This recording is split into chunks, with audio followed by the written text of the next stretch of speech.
There were groups of hominids living in the forest around the Anunnaki cities. These were our ancestors. They were either Homo heidelbergensis or Homo erectus. Yeah. Stop it. The Anunnaki took one of the hominid males and attempted to cross his genetics with the Anunnaki. Yeah, Anunnaki. Enki wanted to create a creature that would be intelligent like the Igigi, but not too intelligent. They would be strong, but much smaller than the Igigi. They would be engineered to be submissive and much easier to control. The first experiments were done in a lab, and the results were horrific. Instead of creating a perfect being, the genetic experiments created monsters.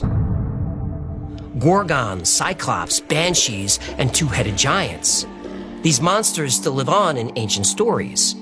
The Anunnaki changed their approach. They genetically spliced their DNA with that of a hominid female. Then, rather than grow the embryo in a lab, they implanted it in the female. It worked. Less than a year later, a child was born, a boy. He looked more like the Anunnaki than the ape-like creatures roaming the forest. They named the child Adamu. Adamu, like Adam, from Adam and Eve? Yep. Adamu means first man. In Hebrew, the word also means from the ground or earth. In Genesis, God made Adam in his own image from the dust on the ground. In ancient Sumerian, Akkadian, and Babylonian texts, the creation of man is described the same way. Man is created in the image of the god or gods by mixing the blood of a god with the clay of the earth. Ancient Egyptians had a story of man being created by mixing a tear of a god with the clay of the earth. Blood, or even a tear, would contain DNA. And clay in ancient writings doesn't mean actual clay, it refers to all life on earth. Every culture and religion has some variation of this story. Not a coincidence. Probably not. And there is that gap in history where hominids go from very simple primates to a very intelligent, advanced race. We're far more intelligent than any of the species before us. You'd think there'd be a slow but steady evolution of intelligence, but we don't see it. It's as if humans suddenly appeared.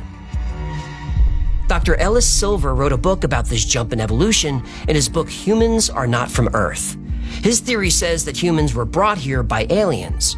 Now, whether brought here or created here, the theory says humans were genetically engineered using alien DNA.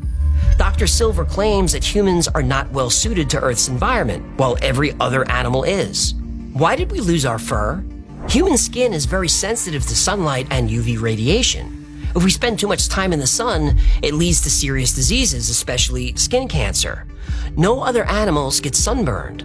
Mammals have fur or thick skin. Fish scales, even birds' feathers, all offer protection from the sun. Sure, pigs, elephants, and even reptiles can get burned, but they protect themselves by rolling around in mud or changing their skin. Now we have sunblock, but what did humans do to protect their skin 100,000 years ago? Also, humans are more susceptible to illness, disease, and birth disorders than other animals. I have 2 cats. I've had cats for years. I can't remember them ever getting sick. Buddy eventually got sick, but then he died. For 14 years, he never had so much as a cold. Now, I know cats, dogs, and animals do get sick, but not at the rate humans do. Dr. Silver mentions that humans tend to crave food that's bad for us. Salt, sugar, fat, carbs. We're surrounded by vegetables, nuts, and fruit, but most people would rather have a cheeseburger, fries, and a milkshake. I know I would. Back pain is another reason Dr. Silver thinks humans are not from Earth. He claims we're not designed for Earth's gravity. It's too heavy. He believes we evolved on a planet with lower gravity. Like Nibiru. Right. The Anunnaki were very human-like, but they were about twice our height, 12 to 15 feet tall. This would indicate they evolved on a planet with lower gravity than Earth. He presents a very compelling case backed up by science. It's believed that Homo sapiens first emerged about 300,000 years ago. This is exactly the time of the Igigi Rebellion. So back to the first man, Adamu. The Anunnaki also created a female, Hiva, so they could... When I get that feeling, I want sexual healing. Sexual healing. It's good for me. Continue. The Anunnaki needed humans to procreate on their own, and they did, often. The Anunnaki guided this new race for a few hundred years. The population grew to thousands. The Anunnaki taught the new humans all the skills they needed to maintain the city, build homes, plant and harvest crops. But most importantly, the Anunnaki gave humans the skills to mine gold. Yeah, Anunnaki. The Anunnaki were so pleased with their creation that they allowed humans to visit their sacred garden, Eden. So, Adamu and Heva in the Garden of Eden, eh? According to ancient Sumerian writing, yes. Sounds familiar. Yep, there is a lot of the Anunnaki story in every major religion in the world. But now we run into a problem.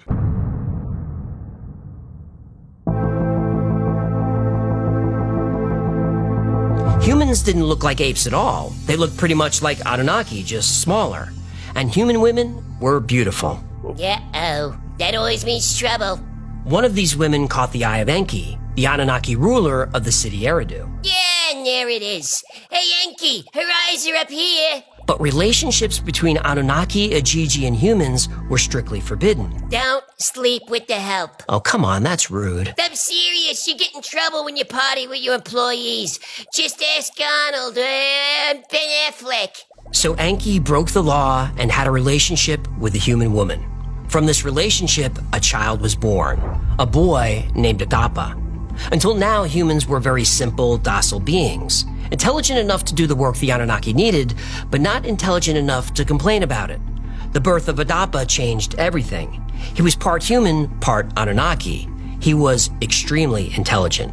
He married a woman named Atiti. A titty? Atiti. What'd I say? From the family of Adapa began a new line of highly intelligent humans, and they started asking questions. They inherited the Anunnaki's desire for gold and for power. But there was a bigger problem. Another trait emerged in this new line of intelligent humans, a trait that would shape the future of our entire species. That new trait was violence. In just a few years, the first generation submissive humans were gone. Some were murdered, but most just died out. The new humans had no interest in mating with them, but they still were interested in mating. Get up, get up, get up, get up. Let's make love tonight. Against the orders of the Anunnaki, these new, intelligent, violent humans procreated a lot. Wake up, wake up, wake up, wake up, because you do it right. Soon the city of Eridu was overrun. It could no longer sustain the human population. People were killing each other for food. The violence was out of control. Enlil was especially annoyed by the constant disturbance of humans. He decided to lessen the population by sending a series of plagues. First drought, then pestilence, and then famine. After each of these plagues, the humans appealed to the god who made them, Enki. He helped ease their suffering and return the earth to its natural state. By now, the Anunnaki had enough gold to heal their planet, and the humans had become a nuisance. The Anunnaki cast them out of Eden and out of Eridu, and from there the human race spread around the world.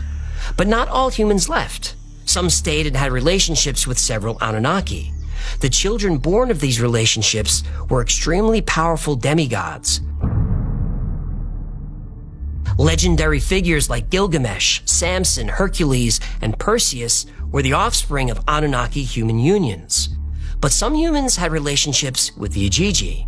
These unions did not produce heroes. They produced monsters. These offspring were a race of giants called the Nephilim. They were cruel and brutal. They tormented and tortured humans, and in many cases, they ate them. Nephilim episode link below. Meanwhile, mankind flourished. Human settlements became cities, and cities became empires. Humans conquered all four corners of the earth. It was a prosperous, if not decadent time. But the human race didn't know their world was about to change, drastically. It first appeared in the night sky like any other star, but as the weeks passed, the object grew brighter and larger. Humans were confused and growing concerned. They had no idea what this object was. But the Anunnaki did. It was their home. Nibiru takes 3,600 years to orbit the sun, but its orbit is highly elliptical, so Nibiru travels way beyond Pluto nearly to the Kuiper Belt, then swings all the way back through the inner solar system. During this time, it comes very close to the Earth. So the Anunnaki started packing.